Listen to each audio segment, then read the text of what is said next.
camera. Yeah, you on the hills, right? All right, I'm on the way. Shorty, she called me twice already. I don't know how to switch it around, bro.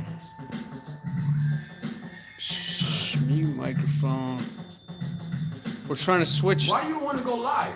Because I want to hear about Heavy D and the boys. There's nothing bad to say about Heavy D and the boys. No, what do you talk about? Well, let's hear about it. What do you mean? No, I want to hear the story. Well, story. I ran into him a few times. He was cool. His whole attitude was straight. You know what I'm saying? Like, yo, Heavy, that was my dude. Anytime we go to a party or something like that, be like, yo, hey, what up? Yeah. Yo, what up? You know, just chill. Knock back a few, and that was it. Jam sessions. No. Anytime I saw Heavy D, I saw Heavy D outside of anything musical. I never did anything musically with Heavy D, but I used to see Heavy D at little spots we used to go hang out. What about setting up his group, Heavy D and the Boys? I never set them up. Okay. I ain't got nothing to do with that. I know them all. DJ Eddie F was dope. He used to do a couple parties, you know what I'm saying? I've been to a couple of his parties like that, you know, but other than that, nah, they was cool peoples, man. This is Sai the Car Guy, so background music. Tell him about your background in music, bro. Oh my God, my background in music, my resume is just too much to get into. You probably see me, probably know me. If you think about a group, I probably played with them. Pretty much, we'll just go like that. My resume started from 1990, pop, R&B, rock and roll. I've been in damn near most of the countries around America. What else you want me to tell them? Where were you? What happened on 9/11?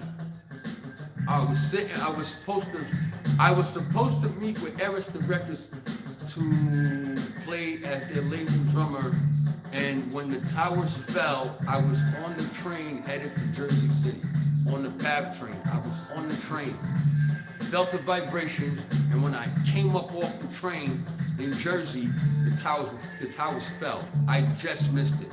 I was sitting with my agent, like I'm sitting with this guy right now. I handed over the paperwork, he handed me some other stuff. I was supposed to meet with them later on that afternoon, but that never happened, so. Oh, okay. One quick, let me turn this down actually. Now we're going to talk about the music industry.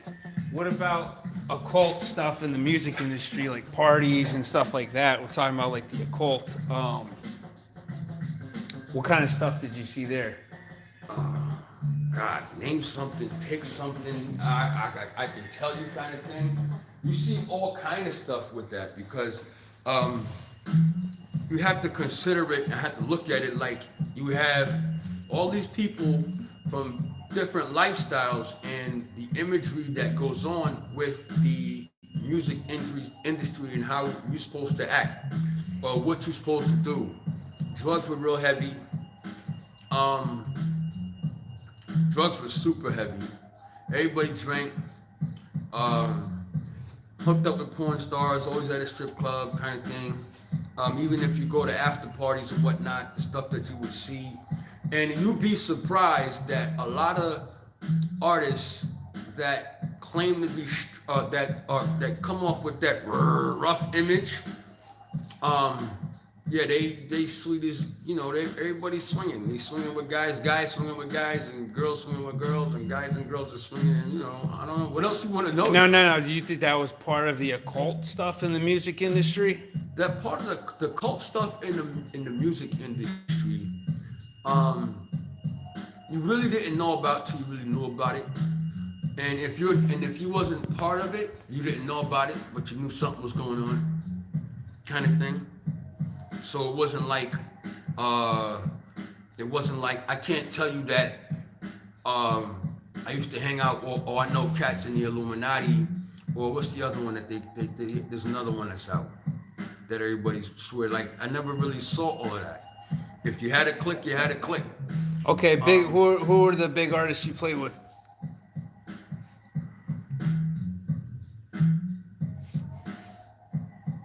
Who Questlove. Talk about Questlove. Weren't you talking about say something about Questlove? Questlove's my dude. I challenged Questlove and lost. I challenged Questlove and lost.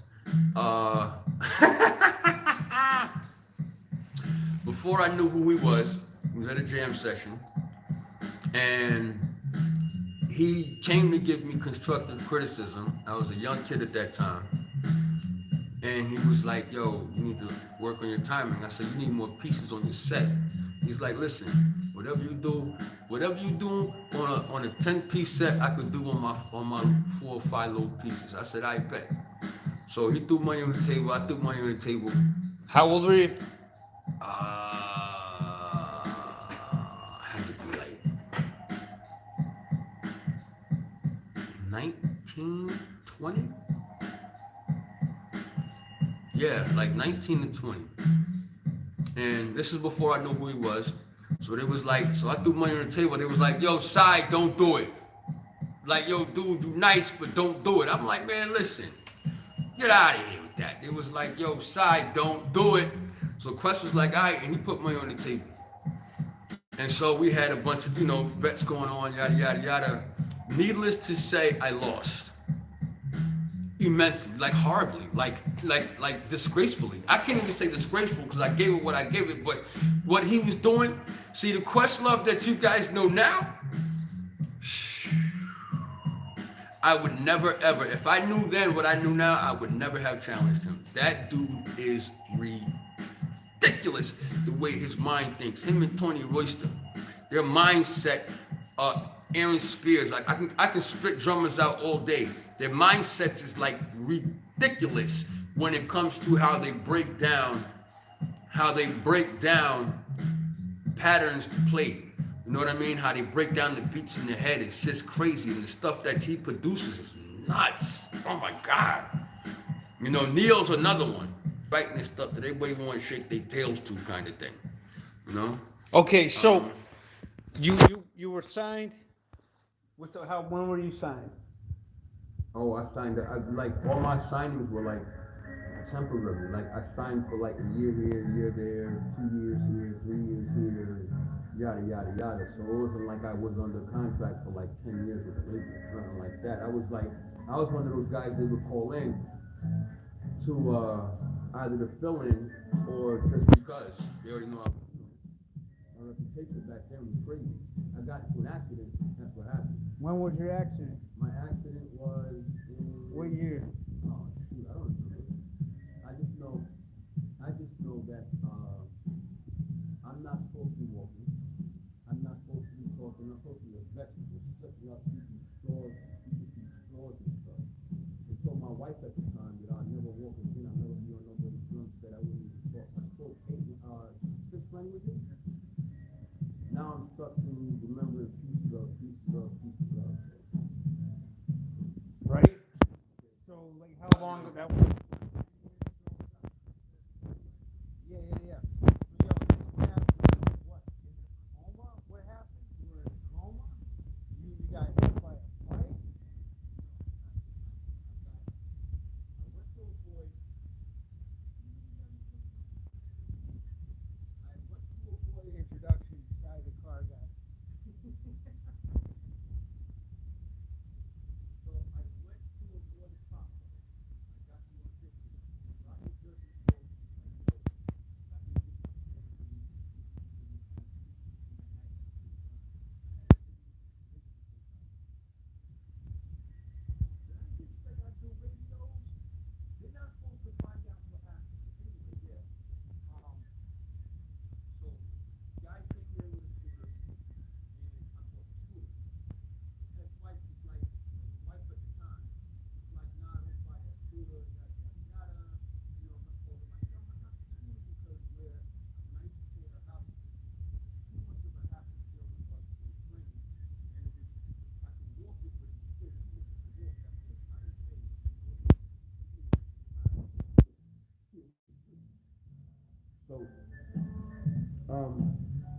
Headed to this audition that I never made it to because coming off Astoria Boulevard in Queens, the bus came off the expressway and Ahmad ran the light the cab driver ran the light, and I got stuck with a pothole. I'm on one of those little Yamaha scooters that the kids ride around in, and I went straight in the ground. Rolled over, and then I was up long enough to give the people in the ambulance the information that they needed to get on my emergency contacts. That's the last thing I remember. I woke up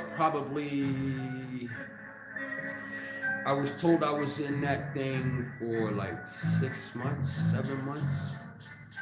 I woke up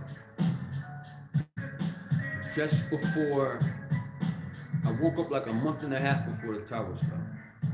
No, 2 months before the towers fell. So September.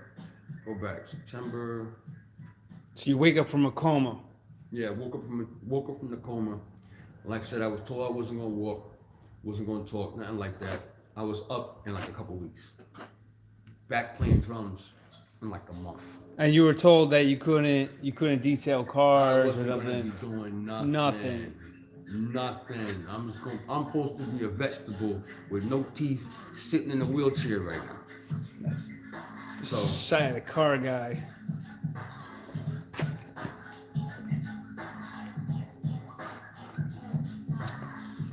So we're talking like 10 years ago. oh, probably. No, What do you? be more than that. How do you because, remember waking up? How do you remember waking up? I just remember waking up in the hospital and I'm like, yo, where am I? Where happened? Kind of thing. My mother was there. Actually, my mother, my father, and my youngest brother came and picked me up from the hospital. My face was still looking like a football. My eyes still looked like I swallowed a football. My mouth looked like I swallowed 2 basketballs over here still. And I couldn't talk. Went through a little rehab, trying to get up to walk and do all that stuff again. I had to basically learn everything over. I used to be ambidextrous. Now I'm only ambidextrous when it comes to using tools, and when it comes to writing, I'm only writing with my left hand. Once something woke you up, like, do you remember your dreams or anything within that time frame? Anything intense? Anything like afterlife? No, not really, because it's just, it's just sleep. Like you're under, like it's a nap. You're taking a really long nap. Did it seem like a quick dream? Like you just seemed like you just went to bed for night and you woke up and it's like pretty much 7 months later? Pretty much. It's like one of those science fiction movies where so like time changes. Yeah, and all that. So you get up and like, yo, what the hell? Wait a minute. Whoa. That kind of thing. So what else you want to know? You got me on a whole interview right now. No, that's deep because you pulled the Lazarus. Wow. It's not really, I wouldn't even say it's nothing to do with Lazarus. It's more or less of,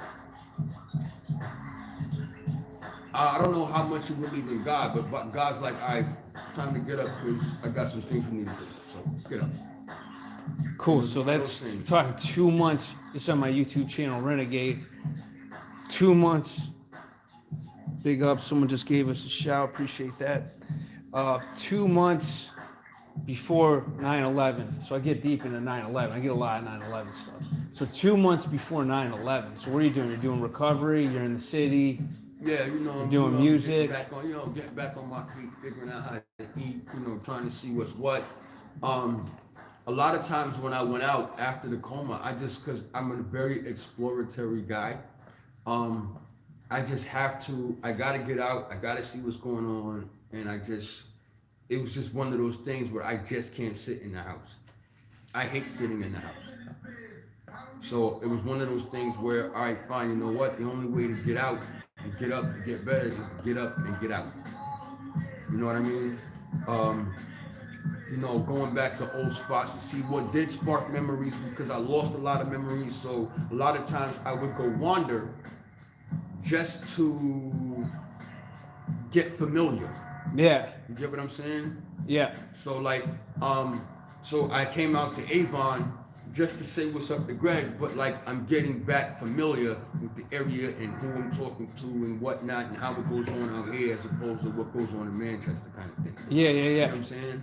So it was one of those things because I lost a lot of time. So now I got to see what exactly did I miss, what exactly is going on out there. You know how things have changed. Yeah, what gets me too is you're an inspiration, bro, because like you came back from not be shouldn't have been able to walk again. Was gone for like 7 months. But when I talk to you, it's like you got a spark, like you got shit to do. Like you were asleep for like 7 months. So Well, a lot of people are like kind of zombie state, but you got like this charisma spark. Like I got shit to do. Jay-Z said it best. No matter what, Justice Dreaming, what's up? You are who you are. No matter what goes on, you gonna be who you gonna be. He also said a line. I love this line. I can't base my life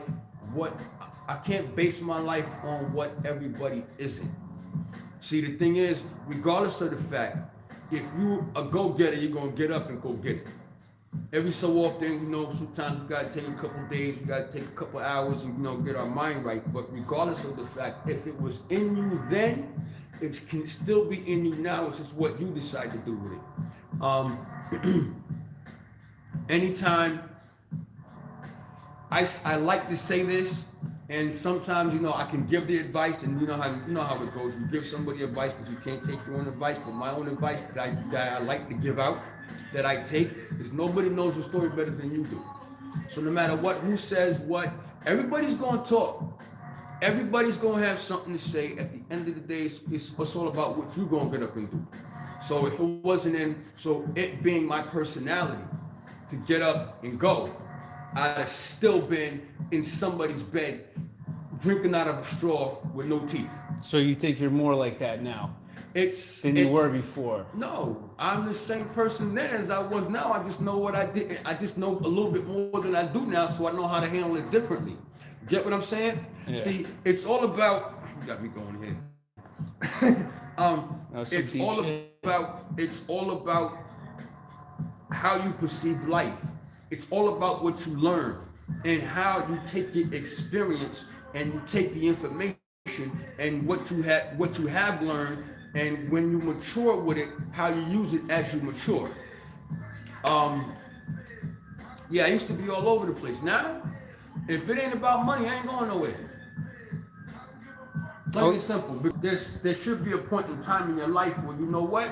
I've been there, done that. I can do this way now. You know what I mean? I can. So when I go out now, I know that I'm only going to go to certain places, or what I do business-wise, or what you do in your personal life. Nobody's ever perfect with it. But then again, my kid, let me tell you what. Let me ask you this question. What is perfection? Everybody wants to have a perfect life, but what's perfect for you right now, what you're doing for you right now, is perfect for you right now. If you're comfortable, you're perfect. If you don't have listen, we all got drama, we all get stressed. It's all about how we handle it. But if you're in a good space right now, there's no reason for you. It's good for you. Now, what's good for you might not be good for me, so I'm going to do something different, so I'm good for me, but you might not like what's good for me. I don't care. Okay, throwback question. Okay. Because we're talking about, you talked about Biggie Smalls before, too, in New York. Like, what you remember about Biggie Smalls? Do you remember from parties or from just I used collabing? To buy from him. Yeah. He used to be on Nostrand Avenue. Sweats, Tim's. I used to buy from him. What was the projects? I mean, I'm from Howard Projects. He was from another project in Brooklyn. What you want to know about Busta Rhymes too? Yeah. Yeah, we're digging deep here. I want to ask you more about your coma state and like kind of what you remember in your sleep state. Like, I'm really into that because I'm wondering like, the whole time travel and whole just like dimension shift. Like, I wonder like if you could see yourself, like people say like third eye, Like if you could see No. anything in the room, could you No. see yourself? No, no. My aspect was nothing like that. I woke up from a long nap, and it was months later. That's it. Kids were bigger, people changed, music changed. Pretty much it. There was no spiritual. There was no. Was there anything that woke you up? It's not like most people wake up like beep, beep, beep, alarm, I'm awake. It's like I'm asleep for 7 months.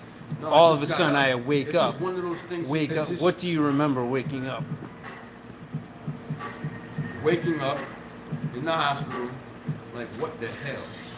The last thing I did, so I asked what happened to the cab. So you remember that? I remembered that. You remember the cab hitting you? No, I remember hitting the ground because I avoided the cab. I had to avoid the bus and the cab. I'm on a scooter and I'm skinny. I wasn't winning that battle neither way you look at it. Right. I was on a scooter. If I was in the Yukon or something, somebody was getting hit. So I remember. And before that, you were doing like promotions and stuff like that in the city. Like No, promotions. I didn't do any promotion. I did a lot of playing. I was always on somebody's drum set somewhere. Like I met Nas' dad at St. Nick's Pub. That's how I got on with Nas and Khalees. Okay, what about artists that aren't around anymore? How about any artists like that passed away? Besides Heavy D? Yeah, like who did you play with or chop it up with? Oh man, I chopped it up with a lot of people. Being in that musical realm, you're going to meet them, you're going to talk to them. I mean, like I said, ask me and I can tell you. Pretty much. What was most memorable? Any people most memorable meeting? Busta Rhymes and Wu-Tang Clan. I had tickets to be backstage with them. I'm an old dirty bastard. Yeah. And I had a chance to be backstage with them. I didn't perform, I wasn't playing for them or nothing like that. I just had a chance to be backstage because I'm hooked up with these labels. And we sat back there and we smoked up and we had a good old time. Busta is nuts. Raekwon's cool. Raekwon's smooth. Old Dirty Bastard's he was just old dirty bastard. That's all I can say. I mean, he was cool. Like everybody Inspector Deck, You God, Ghostface. Ghostface is dope. Ghostface is dope. Did you ever help these cats with beats? You ever help them with samples? Nah, nothing like that. Nah.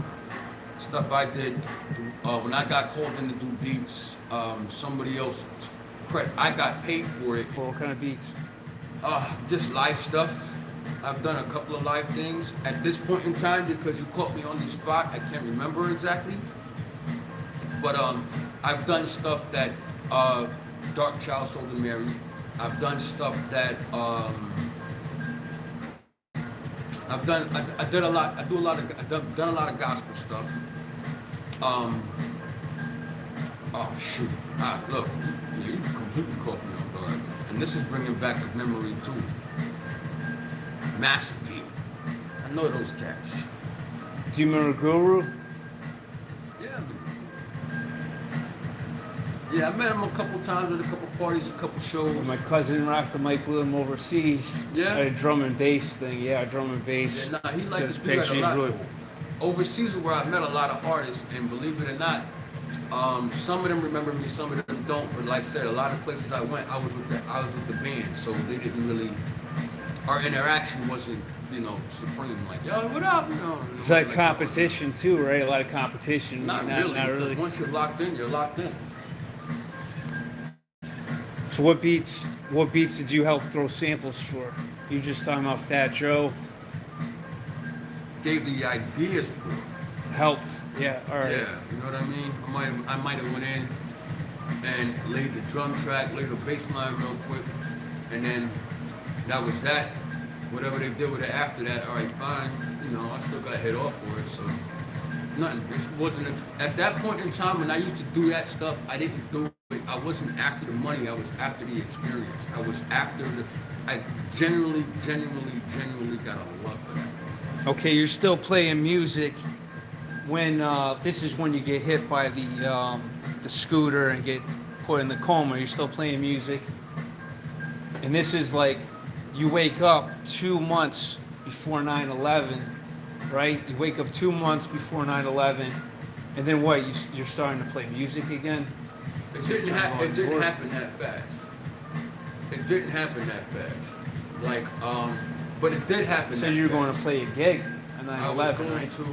I was actually sitting down with a label because I also do vocal training. I work with a lot of artists, and because I wasn't fully ready to get back on stage yet as a drummer, they still needed my advice or asked me for my advice on. I was going to be an advisor to the artists.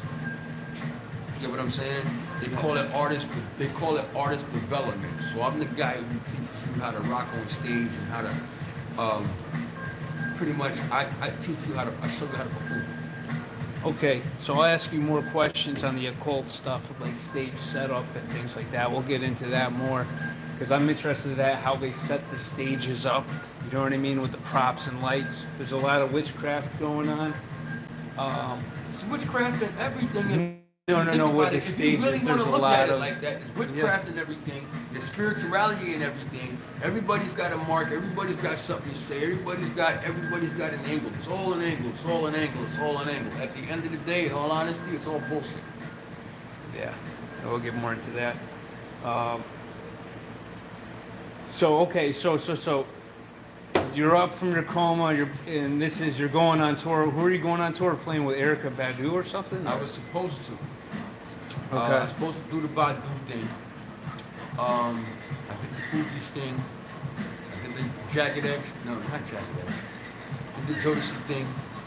No, I mean you're going to play, so you're going on the subway, and then boom, boom, you hear the vibrations and everything from the towers hitting. So I had the meeting with Arista. Like I said, to do the artist development thing. The Badu thing was in the works. My agent was on the 86th floor of Tower 2. I was underneath the subway.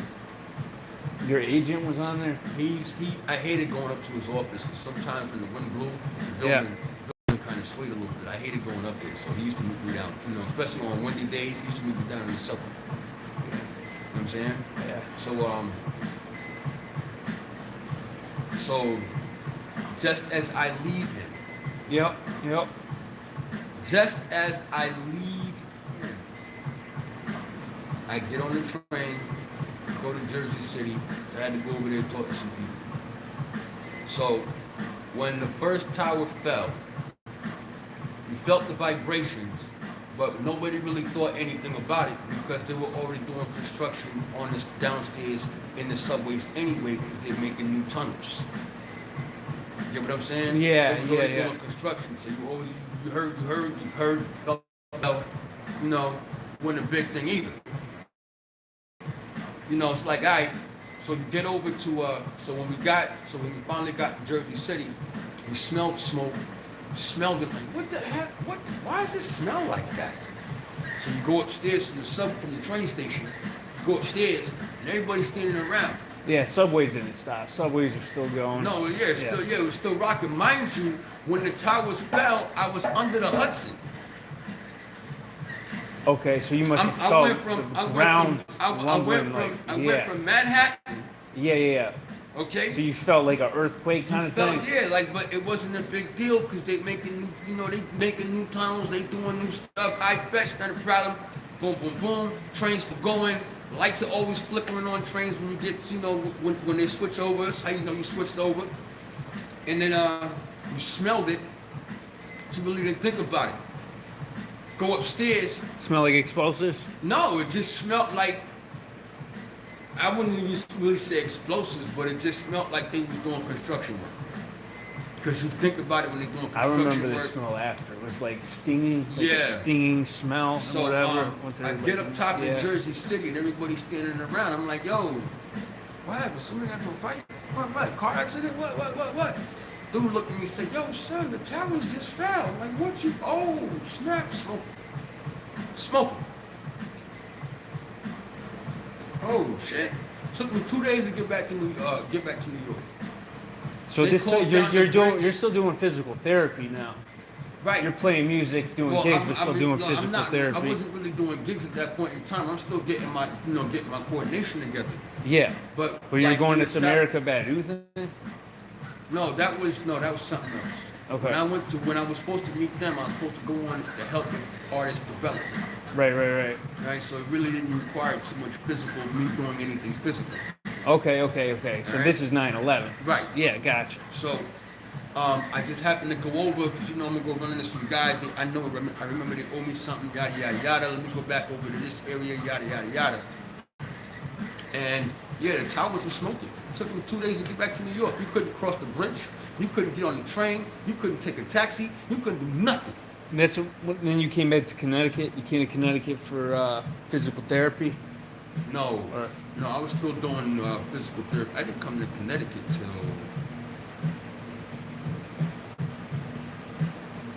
10, 11. Okay, so you're still doing cars out there in Brooklyn? You're detailing cars in Brooklyn. Yeah, detailing. And brought your skills to Connecticut. Yeah. All right, yeah. Kind of thing. So. Yeah. Yeah, that's what's up. Now this dude's the nastiest auto detailer. I've been detailing for a long time. I got an auto detail business. This is one car we're touching up in the morning. I mean, just like glass. He told this cat he couldn't fucking detail again. It's crazy. Boom. Dude came back to freaking kick ass, man. Look at this. Yeah. Yeah, just tapping into these stories while we got a chance. Seems like we got Justice Dreamin' chiming in. Big ups. It's exclusive here. Sai the Car Guy. We're going to get into some more stuff. There's this video called Pet Goat that's out, and it has to do with George Bush reading that book, Pet Goat, when they announced the towers falling and the whole thing. And there's all this cryptic symbolism in it. There's a lot of like cryptic 9/11 symbolism. I'll show you that stuff. They tried to get the towers. There's a lot like of year weird stuff. A lot of weird stuff. You know, I don't know if you've seen like the $20 bill and So, stuff like that. I'm gonna get. they tried to get the towers before that. Oh yeah. Yep. They tried with like the Oklahoma City bombing too. No. Oklahoma is something else. No, they tried to get the towers before that. Oh, hey, while I'm here, I just want to show this too, because this isn't the same guy. That was me back in the military, back in the days. That's not that guy. One of the guys I had was the dude who was like holding one of the babies in the Oklahoma City thing. In that picture with the fireman, dude had like glass in his back.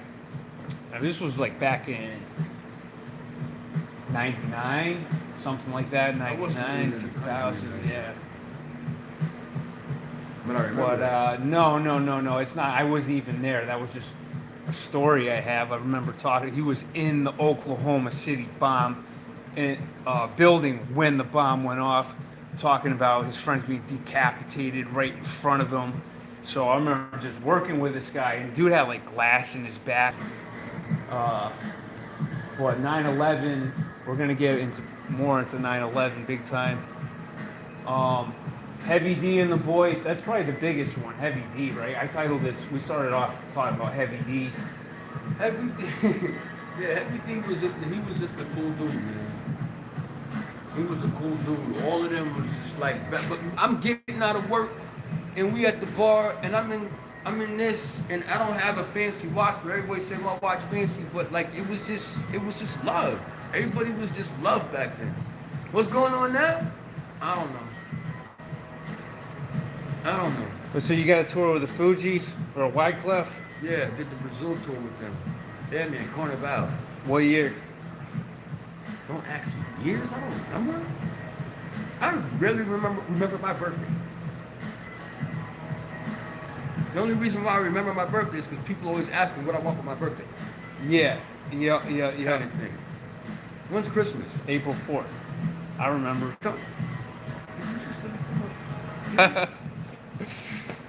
Yeah. This isn't Is this- scripted at all. No, this is My just kid's going gonna live. yell at me because I'm supposed to be on the way to go get him right now. Oh man, thanks for the interview, bro. I don't know. I'm not gonna hold you hostage. We had Justice Dreamin' checking in. I got a few people on my page, but it's for this exclusive and exclusive intro of Sai the Car Guy. We're just having a late night here at work. Do some auto detail. I've been slacking on my symbology. I'm gonna get on soon. My epiphanies, but I get into dreaming a lot and just the whole talk of coma and the 7 months in the coma. Oh yeah, this is the tip of the iceberg. We're gonna get into some more questioning here. Yeah, we're gonna get some more questioning here. But I'm gonna let this guy go get his son. And peace out. Anything else? No, that's it. I do have dreams. We're We gonna can get- get into dreams. Because I Yep. do have dreams a lot. A lot. And the crazy Yep. part about it is I'll have dreams that will give me the date verbatim, or I'll get symbolisms and stuff will happen, and then I'll remember like, oh shit, I just saw that in a dream. Wait a minute, is that what that meant? So, if I come back and tell you that I had a dream I was drowning, I'm going to jail. I'll see you later. All right. Yeah, peace. All right. To the next.